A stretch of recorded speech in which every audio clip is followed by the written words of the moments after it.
Have you ever checked your PageSpeed Insights report and felt proud because you saw everything was green? But when you actually open your Shopify store on a real phone or a real mobile device, it feels slow. I have seen this happen hundreds of times, and what's actually more interesting is that a store, as a store owner, you can have 90 plus or 95 plus, page speed score, but it still takes like 2 to 4 seconds for a product page to open on a real mobile device.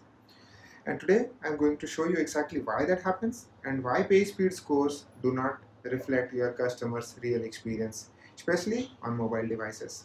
And I promise by the end of this video, you will understand the truth about why Shopify stores feel slow and what actually matters when it comes to real conversions. Let me tell you a quick story about Rohan, a typical D2C fashion founder like you, or maybe someone who is managing a D2C fashion store. He spends maybe 50, 60,000 rupees a day on services like ad services like Meta, Google, and also paying to influencers and getting the traffic. He's getting the traffic, but traffic is not his problem. He notices something strange.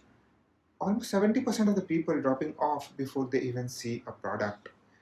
He panics, checks page speed insights, and everything looks amazing. Performance is 92, LCP is all green, and he is following all the best practices and getting 100 out of 100 score. So now he's confused. He's thinking, if everything is green, why does the site feel slow, and why I am losing my customers, why customers are churning and not conversing. So here's the truth about page speed score. Page speed scores only test one page in a lab environment on a perfect device and a perfect network, right? But your customers, they don't live in that lab, right?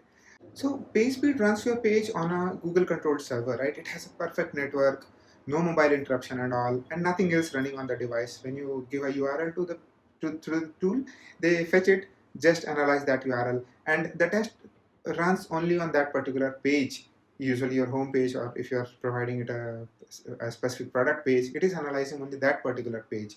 But ask yourself, your real customers, do they like use your store like the PageSpeed tool? No, not at all, right? Real users do interact with your store. They click from a collection page to a product page maybe, and it depends on from whatever source you have acquired the traffic. They keep navigating between pages, from product page and then to product variant page. They can add the product to cart and from cart to checkout. And every click they do, every click triggers a new request. And imagine all this is happening over an unstable mobile network. Most of the slowness actually happens between these pages, not the first page at all, which page speed, and that's the reason page speed doesn't measure this. So your store can still score 90 plus or 95 plus, but it may still take 2 to 3 seconds to open a PDP or a product detail page on mobile because of all these challenges. And this 2 to 3 seconds is exactly where you are losing your customers. Conversion drop happens. You understand the challenges, right? Mobile has ever like unstable and fluctuating network. Mobile devices, they often throttle performance when they heat up or battery is about to drain. And there are several other challenges with mobile device. According to the latest data, 75% of your visitors are now using mobile device. And all these challenges, PageSpeed doesn't see any of them at all. The PageSpeed tool doesn't face any of these challenges. And that's why we'll talk about two data, right? Synthetic data or a lab data or a page speed data, and then the field data, which is a real user data collected from real users. So Google has something called Chrome user experience data.